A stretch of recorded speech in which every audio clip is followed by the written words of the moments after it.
once you become spiritual, do you still get into your ego at times? Of course, you still get into your ego. Of course, you still overthink sometimes. Of course, you still get impatient.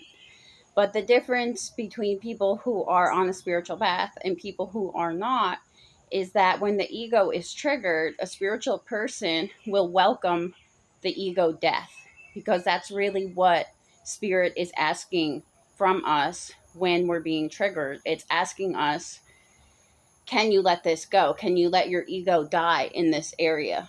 Okay. But people who are not spiritual, instead of taking the ego death and being like, thank you, this ego death is bringing me closer to spirit, so I welcome it with open arms. People who don't want to grow or learn will push away the ego death, and they'll just stay triggered instead of regulating their nervous system and letting the trigger be released. A trigger is something coming up that wants to be released. So when you push it away and you say, I don't want to look at this, or you go into fight or flight, or you start trying to fix things or control things, you're actually pushing the lesson away from yourself. So, yes, spiritual people, we still get into our ego, but we slow down and we stop and we're like, wait a minute, is this really what my higher self wants me to do? Or am I just feeling unsure of myself right now? Am I just rushing things from a place of not feeling like I'm where I want to be yet?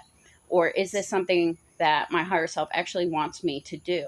So, whenever you feel impulsive and you think it's probably the ego coming up, you stop, you slow down, and you discern. The ego doesn't understand delayed gratification, your higher self does.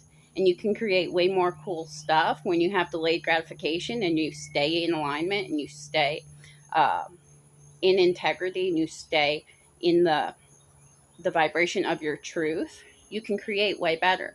But the ego wants to pull us out of our truth. It wants to pull us out of our center. It wants us to forget our morals and our values. And it wants us to feel like we're not enough and we need to try to get somewhere. Okay. So that is some of the differences between ego and higher self.